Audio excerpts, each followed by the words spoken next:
Doctor ortho Ayurvedic oil and capsule. अब दर्द भी घुटने टेकेगा। सीएम योगी ने लगाई असम में चुनावी हुंकार। कांग्रेस यूडीएफ पर घुसपैठियों और दंगाइयों को ठिकाना देने का लगाया आरोप। कहा असम घुसपैठियों का अड्डा नहीं बनेगा, घुसपैठियों को खींचकर निकालेंगे।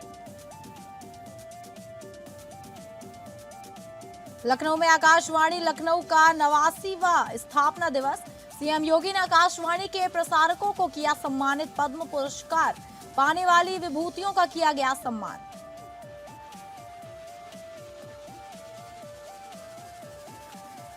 पशुपालन मंत्री धर्मपाल सिंह ने कहा पशुपालन बना ग्रामीण अर्थव्यवस्था की रीढ़। उत्तर प्रदेश देश बना सबसे अधिक पशुधन वाला राज्य। मिशन मिलियन के तहत गोवंश संरक्षण और आर्थिक मदद।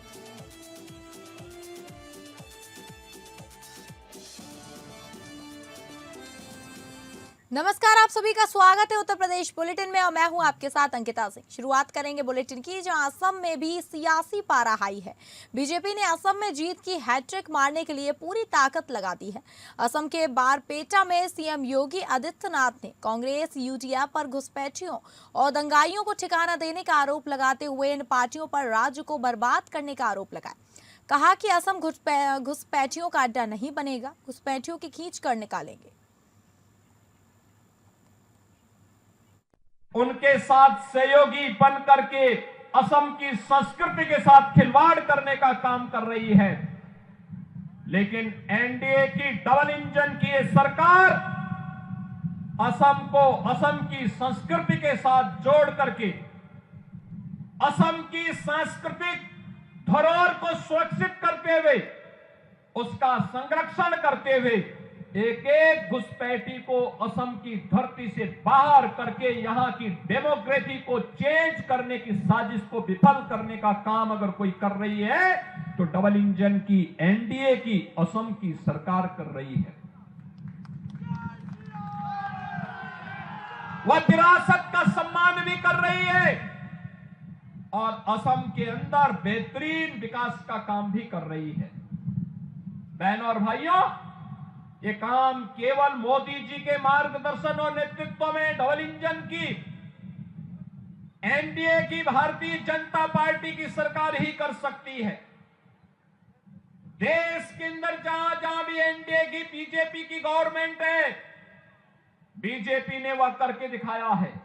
याद करिए, अयोध्या में उत्तर प्रदेश के अंदर राम जन्मभूमि के लिए आंदोलन चलता था। असम से भी राम भक्त जाते थे, हम नारा लगाते थे, राम लला हम आएंगे, मंदिर वहीं बनाएंगे। कांग्रेस थी, कांग्रेस ने कहा राम तो हुए ही नहीं। कांग्रेस के सहयोगी दलों ने राम के अस्तित्व को नकारने का काम किया। प्रधानमंत्री के रूप में मोदी जी आए, उत्तर प्रदेश में डबल इंजन की सरकार बनी। 500 वर्षों की जो तमन्ना थी, आज वह अयोध्या में साकार हुआ है। भव्य राम मंदिर का निर्माण हो गया है। मुख्यमंत्री योगी आदित्यनाथ ने आकाशवाणी लखनऊ के 89वें स्थापना दिवस पर अनेक विभूतियों को सम्मानित किया। इन विभूतियों ने पद्म पुरस्कार से सम्मानित होकर उत्तर प्रदेश का नाम गौरवान्वित किया है। वहीं आकाशवाणी की सफलता में नींव के पत्थर रहे वरिष्ठ लोक सेवा प्रसारकों को भी सम्मानित किया गया। सीएम योगी ने कहा कि सम्मान पाने वाले लोगों का योगदान खुद के लिए नहीं, बल्कि देश, प्रदेश और विकसित भारत की संकल्पना को आगे बढ़ाने के लिए है। सीएम ने कहा कि नींव के पत्थरों को ढूंढना व सम्मानित करना गौरव का क्षण होता है। मुख्यमंत्री ने पद्म पुरस्कार प्राप्त विभूतियों को सम्मानित किया। सीएम योगी ने आकाशवाणी केंद्रों को ऊंचाई देने वाले वरिष्ठ लोक सेवा प्रसारकों को भी सम्मानित किया। लगता है जहां पहले कोई नहीं पहुंच पाता था, वहां आकाशवाणी जरूर पहुंच जाती थी। गांव हो या शहर, और ये आजादी के पहले की यात्रा है। 1938 तब ये देश आजाद नहीं हुआ था। पहली धुन वंदे मातरम की, आकाशवाणी लखनऊ से। याद करिए 1924 में कांग्रेस के अधिवेशन में मोहम्मद अली जौहर के द्वारा वंदे मातरम का विरोध किया गया था। 1937 में कांग्रेस ने फिर यह तय किया कि नहीं, इसके पहले 2 छंद गाए जाने चाहिए, और 1938 में आकाशवाणी लखनऊ से वंदे मातरम का गायन हो रहा है। आजादी की लड़ाई को कैसे आगे बढ़ाया जाना है, वह एक मंच आकाशवाणी बना था देश की आजादी के दौरान भी।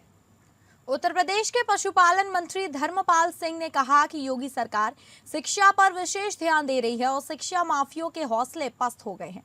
स्कूल चलो अभियान चालू किया गया है, मुफ्त किताबें और मुफ्त शिक्षा दी जा रही है। उत्तर प्रदेश में पशुपालन क्षेत्र तेजी से विकास की नई ऊंचाइयों को छू रहा है। प्रदेश सरकार की योजनाओं, आधुनिक तकनीक और पब्लिक प्राइवेट पार्टनरशिप मॉडल के जरिए पशुपालकों की आय बढ़ाने और रोजगार सृजन पर जोर दिया जा रहा है। पशुधन एवं दुग्ध विकास मंत्री धर्मपाल सिंह ने बताया कि राज्य सरकार की नीतियों से पशुपालन अब ग्रामीण अर्थव्यवस्था की मजबूत रीढ़ बन चुका है। उत्पादन में रिकॉर्ड बढ़ोतरी हुई है। योगी सरकार शिक्षा में बहुत गंभीरता से काम कर रही है। कंपोजिट विद्यालय बनाए जा रहे हैं। अभी स्कूल चलो अभियान प्रारंभ कर दिया है और अब उत्तर प्रदेश में बेसिक शिक्षा में बहुत सुधार किए गए। यह कंपोजिट विद्यालय में इंग्लिश की पढ़ाई भी हो रही है और कॉन्वेंट स्कूलों की तरह प्राथमिक विद्यालयों की वेशभूषा भी कर दी है। प्राथमिक विद्यालय में हम शिक्षा में अच्छी पढ़ाई भी देने का काम कर रहे हैं। माननीय मोदी जी ने कहा कि अब हजूर के बेटे भी हजूर नहीं होंगे, हम ऐसी शिक्षा पद्धति लाएंगे कि मजूर के बेटे भी हजूर हों। तो माननीय मुख्यमंत्री योगी आदित्यनाथ जी। कांग्रेस प्रदेश अध्यक्ष अजय राय ने प्रेस वार्ता में सरकार पर तीखा हमला बोला। महंगाई के सवाल पर अजय राय ने कहा, पूरे देश में महंगाई बढ़ रही है, सरकार ने तथ्यों को छुपाया और गुमराह किया है। आम जनता परेशान है, भयावह स्थिति है, अभी आगे और महंगाई बढ़ेगी। सरकार अधिकारियों से पूरी तरह गलत काम करा रही है, ईमानदार को अच्छी पोस्टिंग नहीं दे रहे, काम नहीं दे रहे हैं। सरकार कह रही है सब चंगा है, लेकिन अभी भी हेल्पलाइन में काम करने वालों को पैसा नहीं दे रही। सरकार सबको, अपने कर्मचारियों को परेशान कर रही है। स्मार्ट मीटर पर अगर रोक नहीं लगी तो पूरे प्रदेश में हम बिजली विभाग का घेराव करेंगे। भारतीय जनता पार्टी हर काम में माहिर है, पूरी तरह से यहां से लेकर दिल्ली तक मिले हैं। पूरे देश के अंदर महंगाई बढ़ रही है और सरकार ने हमेशा तथ्यों को छिपाया है, सही बात नहीं बताई और केवल गुमराह किया और इससे आम जनता परेशान है। ये बहुत ही भयावह स्थिति है। अभी तो महंगाई शुरुआत हुई है, आप देखते रहिए, पूरी तरीके से ये देश को बर्बादी की तरफ ले जा रहा है। कई अधिकारी इस्तीफा दे रहे हैं, जैसे रिंकू सिंह ने भी हाल ही में इस्तीफा दिया, लगातार नौकरी छोड़ रहे हैं, क्या देखते हैं? नहीं, सरकार पूरी तरीके से इन लोगों से गलत कार्य कराना चाहती है, अधिकार नहीं देना। जो ईमानदार आदमी है, जो काम करने वाला व्यक्ति, उसको ये पूरी तरीके से स्वच्छता नहीं दे रहे, उसको अच्छी पोस्टिंग में नहीं दे रहे और कहीं पर भी काम उनको करने नहीं दे रहे। सर, यूपी में वक्फ संपत्तियों को लेकर नई नियमावली आई है, उस पर कह रहे हैं कि इससे भ्रष्टाचार रुकेगा या विवाद बढ़ेगा। अब मैं इसको भी देखा नहीं, इसमें कुछ नहीं कर पाऊंगा। सर, जो आप गिरफ्तारी करने की बात, तो आप समझ सकते हैं कि आज ये बड़ी बात बोल रहे हैं मोदी योगी जी कि हमारे यहाँ 0 टॉलरेंस है, हमारे यहाँ सब कुछ बढ़िया चंगा सी, और अपने ही जो उनका हेल्पलाइन पे लोग काम करने वाले हैं उनको पैसा नहीं दिया जा रहा है। इससे पूरी सरकार पूरी तरीके से अपने कर्मचारियों को और आम लोगों को परेशान कर रही है। उत्तर प्रदेश सरकार की मुख्यमंत्री अभ्युदय योजना एक बार फिर युवाओं की सफलता की मजबूत आधारशिला बनकर उभरी है। यूपीपीसीएस 2024 के परिणाम में चयनित अभ्यर्थियों ने इस योजना को अपनी सफलता का अहम कारण बताते हुए मुख्यमंत्री योगी आदित्यनाथ के नेतृत्व की सराहना की है। चयनित अभ्यर्थियों ने एक स्वर में कहा कि योगी सरकार की यह पहल न केवल शिक्षा के क्षेत्र में समान अवसर प्रदान कर रही है, बल्कि प्रदेश के युवाओं को बड़े सपने देखने और उन्हें साकार करने का मंच भी दे रही है। रायबरेली के हर्ष सिंह, जिन्हें यूपीपीसीएस 2024 में 7वीं रैंक प्राप्त हुई है और डिप्टी एसपी पद पर चयन हुआ है, उन्होंने बताया कि अभ्युदय योजना से जुड़कर उन्हें तैयारी के हर चरण में मार्गदर्शन मिला है। उन्होंने कहा कि मुख्य परीक्षा के बाद इंटरव्यू की तैयारी में भी इस योजना की भूमिका बेहद महत्वपूर्ण रही। हर्ष सिंह ने ऐसे युवाओं के लिए एक महत्वाकांक्षी और परिवर्तनकारी योजना बताते हुए कहा कि इससे प्रभावशाली युवाओं को अपने लक्ष्य तक पहुंचने का अवसर मिलता है।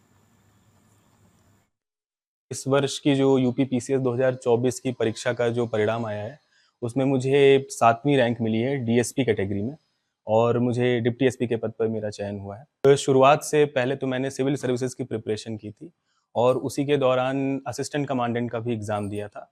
अपेक्षित सफलता शुरुआती चरण में तो नहीं मिली, लेकिन उसी समय से जो सीएम की अभ्युदय योजना है उससे मैं जुड़ा था। ये सरकार की जो अभ्युदय योजना है उसके अंतर्गत जो गरीब बच्चे हैं जो संसाधनों के अभाव में कोचिंग नहीं ले पाते हैं, प्रतियोगिता परीक्षा में पिछड़ जाते हैं, उनके लिए सरकार द्वारा एक बेहतर प्रयास है।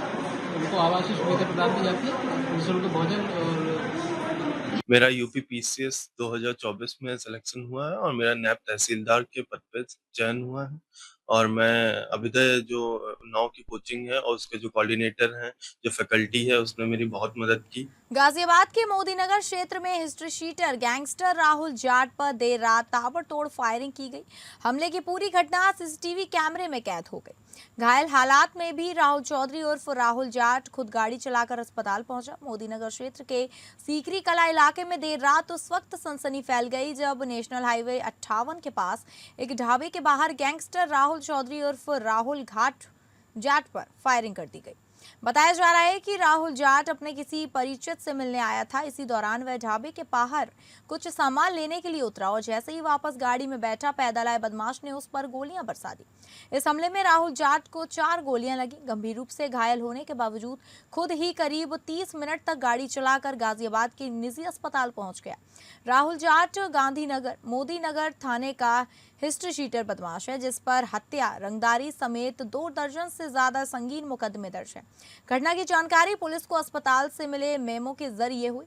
इसके बाद पुलिस ने मौके पर पहुंचकर जांच शुरू की और आसपास लगे सीसीटीवी फुटेज खंगालने में जुट गई है।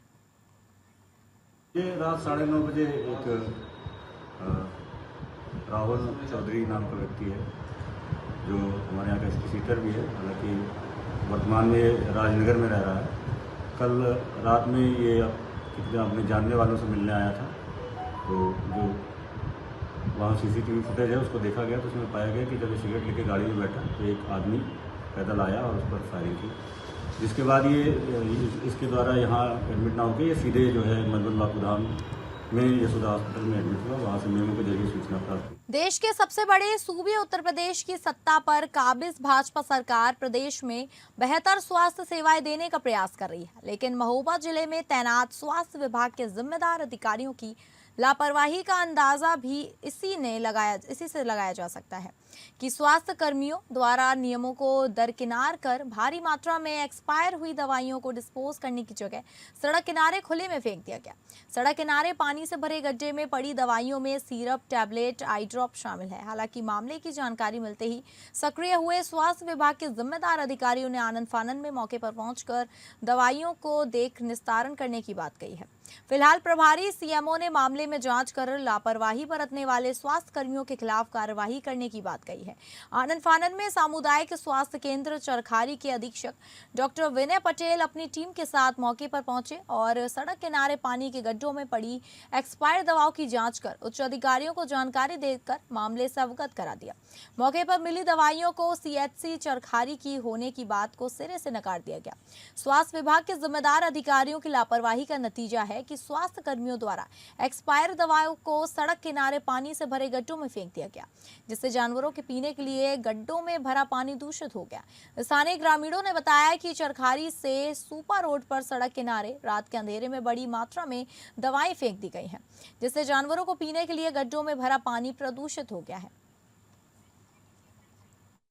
जो दवा ड्रग वेयर हाउस में आती हैं और एक्सपायर कर जाती है, तो उनके डिस्पोजल के लिए सेंटर है कानपुर झांसी में, वहाँ पे भेजी जाती हैं। और जो सामुदायिक स्वास्थ्य केंद्र या प्राथमिक स्वास्थ्य केंद्र पर एक्सपायर होती हैं, ये बायो मेडिकल वेस्ट की गाड़ी आती है, उसका हमारे विभाग से अनुबंध है। उसमें पीले रंग की पन्नी होती है, थैला होता है, उसमें डाल के वहाँ भेजी जाती है। जो जानवर रात के कोई फेंक गया है और जानवर पानी पीते हैं, अब एक जानवर बीमार हो गया था तो उसको अब ठीक कराया, पहला कहीं जाना था पानी होते हटा के ला। ये हमारे कार्य क्षेत्र में आता है, तो मैं इसके लिए मौका मुआयना करने चलाया था, और जबकि ये हमारे यहाँ की कोई सप्लाई नहीं है, और जो आई ड्रॉप मिला है जो हम लोगों को कभी CHC चरखारी में सप्लाई नहीं। ये जानवर यहाँ पानी भरा से जानवर पी ले तो जानवर के लिए नुकसानदायक है। कितनी मात्रा में दवा है? अब ये नहीं हम बता सकते क्योंकि काफी है, कई जगह डली है, एक जगह नहीं, कभी 10-12 जगह फेंकी गई है। अगली खबर करेंगे, जहां मानसिक रूप से विक्षिप्त बेटे ने अपने पिता को लाठी डंडों से पीट कर मार डाला, जिस गांव में हड़कंप मच गया। बताते चलें कि कोतवाली क्षेत्र घोसी के ग्राम पंचायत इंद्रपुर निवासी बुजुर्ग को उसके पुत्र ने सोते समय भोर में लगभग 4 बजे लाठी डंडों से मारकर हत्या कर दिया, जिसकी सूचना पर मौके पर पहुंची पुलिस ने शव को कब्जे में लेकर पोस्टमार्टम के लिए भेज दिया। बताया जा रहा है कि बसाऊ का पुत्र दिमाग से विक्षिप्त था और उसे पुलिस ने गिरफ्तार कर लिया है। एक बेटे ने अपने पिता, जो उनकी उम्र 55 साल थी, रात्रि में सोए हुए थे, लोहे की राड से मार करके घायल कर दिया था, जिससे उनकी मृत्यु हो गई है। और उनका बेटा है 22 वर्ष का, जिसकी शादीशुदा है, जो मानसिक रूप से परेशान रहता है, और उसके द्वारा ये घटना की गई है और अभी तो गिरफ्तार किया गया है, FIR दर्ज कर ली गई है, विधिक कार्रवाई कराई जाएगी। सर, सिर्फ मानसिक रूप से परेशान होने पर ही मार के हत्या कर दिया है? ये घर वालों को बताना है कि थोड़ा परेशान रहता था, पत्नी मायके में रहती है, तो इस बात की पूरी जांच की जा रही है, या और कोई कारण है या कोई यही कारण है, इसको बारे में पूरी गहराई से सामने। इससे हिरासत में लिया गया? हाँ, इसे हिरासत में लेके पूछताछ की। बिलारी तहसील के ग्राम मनकुला में संचालित एक फैक्ट्री से फैल रहे वायु और जल प्रदूषण को लेकर ग्रामीणों में भारी आक्रोश देखने को मिल रहा है। फैक्ट्री में पुराने टायरों को जलाकर तेल निकालने का काम किया जा रहा है, जिससे पूरे क्षेत्र का वातावरण गंभीर रूप से प्रदूषित हो रहा है। ग्रामीणों का आरोप है कि यह फैक्ट्री गैर औद्योगिक क्षेत्र में अवैध रूप से संचालित हो रही है। फैक्ट्री से निकलने वाला काला धुआं और जहरीले कण आसपास के 10 से 15 गांव मनकुला, नरूखेड़ा, चौधरपुर, रुस्तमपुर, गुलखड़िया और हरोला मलपुर के लोगों के स्वास्थ्य पर सीधा असर डाल रहे हैं। स्थानीय लोगों के अनुसार प्रदूषण के कारण आंखों में जलन, सांस लेने में परेशानी और फेफड़ों से जुड़ी गंभीर बीमारियों का खतरा तेजी से बढ़ रहा है। ग्रामीणों ने यह भी आशंका जताई है कि इस तरह का प्रदूषण कैंसर और टीबी जैसी घातक बीमारियों को जन्म दे सकता है। इस पूरे मामले को लेकर भारतीय किसान यूनियन के युवा प्रभारी शुभम राठी के नेतृत्व में उप जिलाधिकारी बिलारी को ज्ञापन सौंपा गया, जिसमें फैक्ट्री की तत्काल जांच और दोषी पाए जाने पर कड़ी कार्रवाई करने की मांग की गई। जिला मुरादाबाद की बिलारी तहसील में एक गांव पड़ता है मनकुला, जो कि नॉन इंडस्ट्रियल एरिया है। वहां पर एक फैक्ट्री लगी है, टायर जलाने की कह लो या टायर पिघलाने कह लो, उससे मॉइस्चर भी निकलता है, जिसकी वजह से वहां का निकलने वाला पानी और धुएं में कार्बन के कण हैं मोटे मोटे, जिसकी वजह से वहां पे सारी फसलें खराब हो रही हैं। ज्ञापन में जो फैक्ट्री चल रही है उससे जो कार्बन निकल रहा है तो उससे फसल खराब हो रही है। कोई प्रतिष्ठान है जिसके संबंध में भारतीय किसान यूनियन के एक प्रतिनिधिमंडल तथा कुछ ग्रामीणों ने शिकायत की है। चूंकि प्रकरण पोल्यूशन डिपार्टमेंट से संबंधित है, अतः आरओ पोल्यूशन को इस संबंध में अवगत कराया गया है और उनसे हम उम्मीद करते हैं कि 3 दिन में वो इस संबंध में जांच करके और विस्तृत रूप से अपनी जांच आख्या से अवगत कराएंगे। यदि फैक्ट्री में किसी प्रकार के नॉर्म्स की अवहेलना हो रही है तो उनके विरुद्ध कार्रवाई की जाए। कानपुर नगर में छत्रपति शाहू जी महाराज विश्वविद्यालय में आयोजित फाइटिंग डिजिटल एडिक्शन कार्यक्रम में जिलाधिकारी जितेंद्र प्रताप सिंह ने कहा कि मोबाइल और इंटरनेट का अत्यधिक उपयोग युवाओं की एकाग्रता और मानसिक संतुलन पर नकारात्मक प्रभाव डाल रहा है। उन्होंने बताया कि अब डिजिटल युग में व्यक्ति की काबिलियत का आकलन डिजिटल क्रोशेंट से होगा, जो उसके डिजिटल व्यवहार को दर्शाता है। डीएम ने कहा कि आज की अटेंशन इकोनॉमी में तकनीकी प्लेटफॉर्म लोगों को लंबे समय तक जोड़ने के लिए मनोवैज्ञानिक तरीके का उपयोग करते हैं। ऐसे में तकनीक से दूरी नहीं बल्कि संतुलित उपयोग जरूरी है। मदरागिनी वेलफेयर फाउंडेशन की ओर से आज डिजिटल एडिक्शन को रोकने के लिए कानपुर विश्वविद्यालय में एक कार्यक्रम रखा गया है, जिसको लेकर के जिलाधिकारी महोदय मुख्य अतिथि पर थे और इनसे हम बात करेंगे और जानेंगे कि क्या कुछ खास रहा। सर, आज के कार्यक्रम में क्या कुछ खास रहा? हाँ, आज हम लोगों ने कानपुर यूनिवर्सिटी से अलायंस करके और हमारी जो मदरागिनी की हमारी संस्था है पारुल जी के सहयोग से एक डिजिटल एडिक्शन जो हमारी एक प्रॉब्लम है और उससे कैसे हम निगोशिएट करें, उसका साइंस उसके पीछे क्या है और जो अटेंशन इकोनॉमी है वो कैसे काम कर रही है और कैसे हम ही लोग प्रोडक्ट बने जा रहे हैं, तो इस पर काफ़ी विस्तार से प्रस्तुतिकरण हुए हैं। मैंने भी कुछ बातें रखी हैं और I am very thankful to Kanpur university, to VC साहब also, professor Sandeep and of course registrar साहब एंड स्पेशली पारुल जी कि उन्होंने मेरे इस विजन में मुझे सहयोग किया। और ये यंग बच्चे हैं, अगर हम उनको सही मैसेज आज पहुंचा पाते हैं तो मैं समझता हूं कि जो हमारा यूथ है, जो मतलब डेमोग्राफिक डिविडेंड है भारत का, वो मीनिंगफुली नेशनल सर्विसेज में भी और पर्सनल एक्सीलेंस में भी आगे निकल सकेगा। बहुत सारे अच्छे लोग हैं, जैसे पारुल जी इसको लीड कर रही हैं और भी हमारे बहुत सारे लाइक माइंडेड लोग हैं। प्रोफेसर गणेश साहब जो हमारे साइकेट्रिस्ट हैं, कानपुर के माने जाने प्रोफेसर राधिका जी, ये बहुत सारे अच्छे अच्छे लोग इकट्ठे हुए हैं। मुझे लगता है कि ये इनिशिएट मैं कर रहा हूँ और आई विश कि ये स्केल अप हो और लोगों को फायदा हो। बतौर मुख्य अतिथि आए थे, बड़ा ही सौम्य स्वभाव और निष्पक्ष कार्यशैली से कानपुर में पहचाने जाते हैं और यहाँ पर जो एक युवा वर्ग है, जो बच्चे हैं, वो मोबाइल और गेमिंग की लत से लगातार बढ़ रहे हैं। 90% लोग इसका शिकार हो रहे हैं और इसी से बचाने के लिए मदरागिनी वेलफेयर फाउंडेशन की ओर से कार्यक्रम आयोजित किया गया था लोगों को अवेयर करने के लिए। एपीएन न्यूज के लिए कुणाल सिंह, कानपुर। लखनऊ में एक बार फिर सिने जगत और शिक्षा का अद्भुत संगम होने जा रहा है। सिटी मॉन्टेसरी स्कूल द्वारा आगामी 6 से 12 अप्रैल तक अंतर्राष्ट्रीय बाल फिल्मोत्सव का आयोजन किया जाएगा।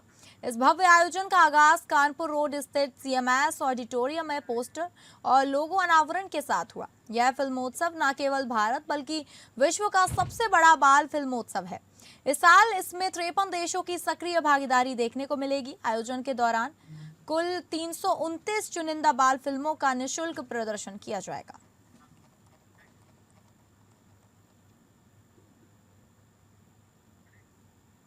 शाहजहांपुर में हनुमान जयंती के मौके पर हनुमत धाम पर एक विशाल कार्यक्रम का आयोजन किया गया।